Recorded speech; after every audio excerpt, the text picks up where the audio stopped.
یہ جو فلسطین کا جھنڈا ہے کوئی مستقبل نہیں ہے. انشاءاللہ یہ جھنڈا یہ لہرایا جائے گا اور from the river to the sea فلسطین ول بی فری انشاءاللہ. پورا کا پورا فلسطین آزاد ہوگا. یہ قربانیاں رنگ لائے گی. یہ جو ریاستی دہشت گردی ہے, یہ جو کرائم اگینسٹ ہیومینٹی ہے, یہ انشاءاللہ اس کا خاتمہ ہوگا. کہ کیا عالم اسلام آخری فلسطینی بچے کی قتل کا انتظار کر رہے ہیں؟ تو مسٹر چیئرمین, میں سمجھتا ہوں کہ آپ اگر عسکری مداخلت نہیں کر سکتے تو اسماعیل ہانیہ نے کہا کہ ہمیں 10% اسلحہ دے دیں, ہم آئندہ جمعہ آپ کو مسجد اقصی میں پڑھوائیں گے. 7 اکتوبر کو غزہ میں جو بالخصوص واقعات ہوئے انسانی تاریخ کا ایک بدترین محاصرہ ہے اور شدید ترین انسانی المیہ ہے. بری, بحری, فضائی تینوں اطراف سے اس وقت کارپیٹ بمباری وہ غزہ کے اوپر ہو رہی ہے. امریکہ, برطانیہ, جرمنی, فرانس, یورپی یونین یہ مکمل طور پر سفارتی مالی سپورٹ بھی دے رہے ہیں اور اسلحے کی سپلائی بھی اسرائیل کو کر رہے ہیں. ایک جینوسائیڈ ہے, ایک میسیکر ہے, ایک کارنیج ہے, ایک نسلی صفائی ہے جو یورپی یونین امریکہ کی سرپرستی میں اسرائیل نے غزہ کے اندر جاری کیا ہے. یہ جو وائٹ فاسفورس کا بات ہو گئی ہے, وائٹ فاسفورس سے ٹیمپریچر 800 ڈگری سینٹی گریڈ تک پہنچ جاتا ہے اور وائٹ فاسفورس کے بم استعمال کر رہا ہے اسرائیل. یہ وار کرائم ہے جو کہ اسرائیل جس کا ارتکاب کر رہا ہے. مساجد, گرجاگھر, ہسپتال, سکولز بلا دریغ بمباری اس کے اوپر کر رہے ہیں اور کرائم اگینسٹ ہیومینٹی کے اسرائیل جو ہیں وہ مرتکب ہو رہا ہے. آج کی تاریخ تک 9000 لوگ غزہ میں شہید ہوئے ہیں, 120 لوگ یہ مغربی کنارے میں شہید ہوئے ہیں, 20,000 لوگ غزہ میں زخمی ہوئے ہیں اور 2000 لوگ مغربی کنارے میں زخمی ہوئے ہیں. 50% گھر تباہ ہو چکے ہیں اور 12 لاکھ فلسطینی غزہ کی پٹی میں وہ ڈسپلیس ہو چکے ہیں. ایک بدترین قسم کی انسانی حقوق کی خلاف ورزی اور انسانیت کے خلاف جرائم ہیں. مسٹر چیئرمین, فلسطین کا مسئلہ یہاں بات ہوئی 7 اکتوبر سے نہیں ہے, 1967 سے بھی نہیں ہے. میں بڑے ادب سے کہتا ہوں, آرمی چیف کے ساتھ فلسطینی سفیر نے ملاقات کی, اس کے بعد جو سٹیٹمنٹ آئی, ہماری حکومت نے جو سٹیٹمنٹ جاری کی کہ 1967 سے قبل کے جو سرحدات ہیں میں اس کو درست نہیں سمجھتا. یہ قائد اعظم کی پالیسی نہیں ہے, یہ پاکستان کی پالیسی نہیں ہے, اس کی کہیں بھی پارلیمنٹ سے منظوری نہیں لی گئی. مسٹر چیئرمین, یہ جو فلسطین کا مسئلہ ہے یہ 1967 کا یا 1948 کا نہیں ہے, یہ 1917 کا ہے. یہ ہے بلفور ڈکلیریشن. میں اس کے 2 جملے آپ کو سناتا ہوں. His Majesty government view with favor the establishment in Palestine, یہ word boy, in Palestine of a national home for the Jewish people. یہ دیکھیں ایک ملک ہے, اس کے باشندے ہیں اور برطانیہ کہتا ہے کہ ہم اس ملک سے ان باشندوں کو نکال کر اسے جیوش نیشنل سٹیٹ بنائیں گے. یہ 1917, 106 سال ہو گئے ہیں فلسطینیوں کے مظلومیت کے. مسٹر چیئرمین, یہ وہاں سے آیا ہے.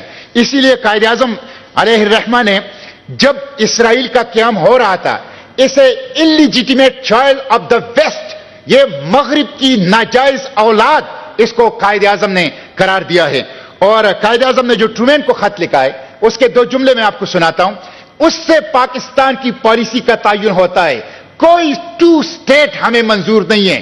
فلسطینیوں کی سرزمین پر کسی اسرائیلی ریاست کا قیام نہ ہمیں منظور ہے نہ بابا قوم کو منظور تھا. انہوں نے ٹرومین کو لکھا تھا, at this hour when Muslim world has received a terrible shock owing to the most unfortunate decision of the United Nations Organization to enforce partition of the Palestine, I would like to address to you, Mr. President, this personal appeal.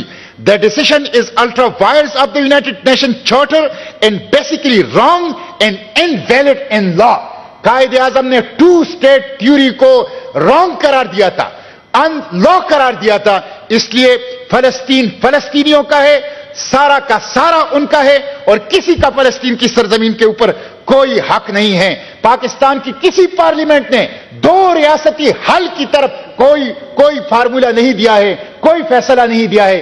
اس لیے فلسطین کی سرزمین پر illegal occupation کسی صورت جو ہے وہ قابل قبول نہیں ہے. مسٹر چیئرمین، میں اس موقع کے اوپر حماس کو خراج تحسین پیش کرتا ہوں، اور یہ حماس کے ترجمان ہیں ابو عبیدہ. میں ابو عبیدہ کو خراج تحسین پیش کرتا ہوں، میں حماس کو سلام پیش کرتا ہوں، میں غزہ کے لوگوں کو سلام پیش کرتا ہوں. مسٹر چیئرمین، 3 کام کیے ہیں حماس نے، غزہ کے لوگوں نے. نمبر 1، اسرائیل ناقابل شکست ہے، اس کو ہوا میں اڑا دیا. نمبر دو یہ کہ جو عالم اسلام کے حکمران اسرائیل کو تسلیم کر رہے تھے، فلسطین کو نیگلیکٹ کر کے، اور جس کے بارے میں نیتن یاہو نے کہا تھا کہ لمبی لائن مسلمان ملکوں کی لگے گی اسرائیل کو تسلیم کرنے کی، اسرائیل کو تسلیم کرنے کی عالم اسلام کے اندر اس منصوبے کو ملیا میٹ کر دیا. اور نمبر 3 کام یہ کیا کہ امت کو امید دی، امت کو قوت دی کہ اپنی آزادی کے لیے، حریت کے لیے، اپنی زمین کے لیے استعمار اور استعمار کی ناجائز اولاد کے خلاف جدوجہد کی جائے. تو میں ابو عبیدہ کو خراج تحسین پیش کرتا ہوں. مسٹر چیئرمین، کوئی میڈل اس کے سینے پر نہیں ہے، کسی فوجی اکیڈمی، عسکری اکیڈمی نے اس سے تربیت نہیں لی ہے، لیکن وہ جرنیل جن کے سینوں پر میڈلز ہیں اور جو عسکری اکیڈمیوں سے فارغ ہوتے ہیں، وہ اس کے پاؤں کے خاک کے برابر بھی نہیں ہیں. مسٹر چیئرمین، انہوں نے جو کیا اپنی آزادی کے لیے، اپنی وطن کی آزادی کے لیے، ملٹری اکیڈمی میں وہ پڑھایا جائے گا. اور آپ دیکھیں لاز آف وار کس طرح جنگی قیدیوں کے ساتھ سلوک کیا، بین الاقوامی قانون کے مطابق، اسلام کے قانون کے مطابق، کہ خود اسرائیل کے جنگی قیدی حماس اور ابو عبیدہ کی بہترین سلوک کی گواہی وہ اسرائیل کے اندر دے رہے ہیں. تو میں ابو عبیدہ کو خراج تحسین پیش کرتا ہوں. انہوں نے بدر کی یاد، احد کی یاد، خندق کی یاد تازہ کی، انہوں نے صحابہ کرام کی یاد تازہ کی، انہوں نے صلاح الدین ایوبی کی یاد تازہ کی. وہ امت کے ہیروز ہیں اور انہوں نے امت کو کامیابی کا راستہ دکھایا. مسٹر چیئرمین، میں الجزیرہ کو خراج تحسین پیش کرتا ہوں.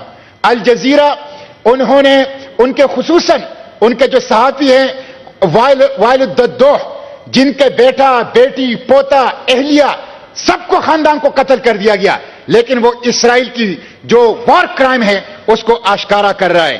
اور میں یہ سمجھتا ہوں کہ پاکستان کی تمام میڈیا خراج تحسین کے مستحق ہیں کہ وہ اسرائیلی کرائمز کو دکھا رہا ہے. لیکن بالخصوص جیو نیوز نے اپنے رپورٹرز لبنان کی سرحد پر بیچ کر وہاں سے رپورٹنگ کر رہے ہیں اور اسرائیل کی دہشت گردی، غزہ اور فلسطینیوں کی مظلومیت دکھا رہے ہیں. تو میں میڈیا کو خراج تحسین پیش کرتا ہوں. میں غزہ کے ڈاکٹرز کو، غزہ کے پیرامیڈکس کو، غزہ کے نرسنگ سٹاف کو خراج تحسین پیش کرتا ہوں. اور مسٹر چیئرمین، میں یہ عرض کروں گا کہ یہ اخلاقی اور سیاسی سفارتی حمایت بہت ہو گیا. عالم اسلام عسکری مداخلت کرے، عملاً مداخلت کرے. اسماعیل ہانیہ نے یہ کہا ہے کہ کیا عالم اسلام آخری فلسطینی بچے کی قتل کا انتظار کر رہے ہیں؟ تو مسٹر چیئرمین، میں سمجھتا ہوں کہ آپ اگر عسکری مداخلت نہیں کر سکتے تو اسماعیل ہانیہ نے کہا کہ ہمیں 10% اسلحہ دے دیں، ہم آئندہ جمعہ آپ کو مسجد اقصی میں پڑھوائیں گے. تو عالم اسلام کیا کر رہا ہے؟ وہ یونائٹڈ نیشن تو hostage of the Western bloc بن گیا ہے، OIC انجمن غلامان امریکہ بن گیا ہے، اور وہ خاموش تماشائی بن کے فلسطینیوں کی قتل عام کی وہ تماشا دیکھ رہے ہیں. اگر آپ عسکری مداخلت نہیں کر سکتے تو آپ اسلحے کی سپلائی کر دیں، آپ کم از کم تیل بند کر دیں. مسٹر چیئرمین، آخری بات میں یہ کروں گا، اس کے بعد میں صرف تجاویز دے کے اپنی گفتگو ختم کروں گا کہ دیکھیں غزہ یہ آپ کا آخری مورچہ ہے. اللہ نہ کرے غزہ کا سقوط ہو گیا تو اس کے بعد مسجد اقصی کا انہدام ہوگا، اس کے بعد حرمین شریفین پر اسرائیل کا قبضہ ہوگا.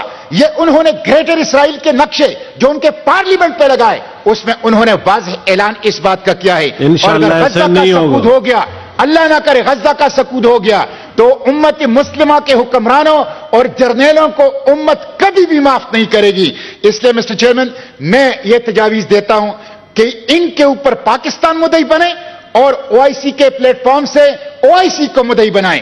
نمبر 1، ناکہ بندی ختم کریں اور غزہ کے اوپر حملے ختم کریں، اور غزہ کی حملے ختم اگر نہیں کر سکتے اور ناکہ بندی ختم نہیں کر سکتے تو پھر تیل بند کریں اور عملاً عسکری مداخلت مل کر لیں. وہ جو 45 ممالک کی فوج ہے جنرل راحیل شریف کی قیادت میں، وہ کہاں ہے؟ یہ جو 60 مسلم ممالک کی 80 لاکھ ریگولر آرمی ہے، یہ کہاں ہے؟ ہمیں تو یہ کہیں نظر نہیں آ رہی. چند حریت پسند ہیں جو دنیا کی بڑی دہشت گرد ریاست کے خلاف کھڑے ہیں اور لڑ رہے ہیں. تو حملے بند کیے جائیں, ناکہ بندی ختم کی جائے, اور اگر یہ نہیں ہوتے تو تیل بند کریں اور عسکری مداخلت عالم اسلام کریں. دوسرا یہ ہیومینیٹیرین اسسٹنس کوریڈور جو صحرائی سینا سے رفح کراسنگ کے ذریعے سے اس کو قائم کیا جائے تاکہ وہاں پہ خوراک, ادویات اور دوسری ضروریات پہنچائی جائے. تیسرا یہ کہ آزادی فلسطین کے لیے فنڈ قائم کیا جائے. آزادی فلسطین کے لیے سب سے پہلے فنڈ قائد اعظم نے اور آل انڈیا مسلم لیگ نے قائم کیا تھا. آزادی فلسطین فنڈ قائم کیا جائے. اور نمبر 4 یہ کہ غزہ اور فلسطین پروٹیکشن فورس کا قیام امت مسلمہ کولیکٹیولی کر لے. غزہ اور فلسطین پروٹیکشن فورس کا قیام کر لے. اور نمبر 5 یہ کہ عالم اسلام سفارتی بائیکاٹ کرے, تجارتی بائیکاٹ کرے ان ممالک کا جو اسرائیل کو سپورٹ کر رہے ہیں, سفارتی سپورٹ دے رہے ہیں, اقوام متحدہ میں جنگ بندی کی قراردادوں کو ویٹو کر رہے ہیں, اور اس کے ساتھ ساتھ مصنوعات کا بائیکاٹ کرے. پاکستان مصنوعات کا بائیکاٹ کرے, پاکستان سفارتی بائیکاٹ کرے, پاکستان سفارتی, سیاسی اور مصنوعات کی بائیکاٹ کے لیے مدعی بنے آرگنائزیشن آف اسلامک کنٹریز میں. اور چھٹا یہ کہ انٹرنیشنل کرمنل کورٹ میں اسرائیل کے جو کرائم اگینسٹ ہیومینٹی ہے اس پہ پاکستان مدعی بنے اور متفقہ طور پر OIC کے پلیٹ فارم سے اسرائیل کے خلاف انٹرنیشنل کرمنل کورٹ میں جائے اور OIC اپنا ایک فوجداری عدالت قائم کریں.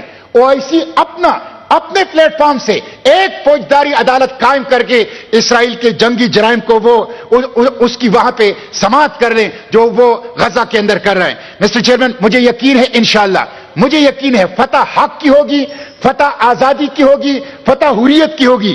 یہ جو فلسطین کا جھنڈا ہے کوئی مستقبل نہیں ہے. انشاءاللہ یہ جھنڈا یہ لہرایا جائے گا اور from the river to the sea فلسطین ول بی فری انشاءاللہ. پورا کا پورا فلسطین آزاد ہوگا. یہ قربانیاں رنگ لائے گی. یہ جو ریاستی دہشت گردی ہے, یہ جو کرائم اگینسٹ ہیومینٹی ہے, یہ انشاءاللہ اس کا خاتمہ ہوگا. تھینک یو جی. آنریبل سینیٹر منظور احمد, پارلیمانی لیڈر BAP.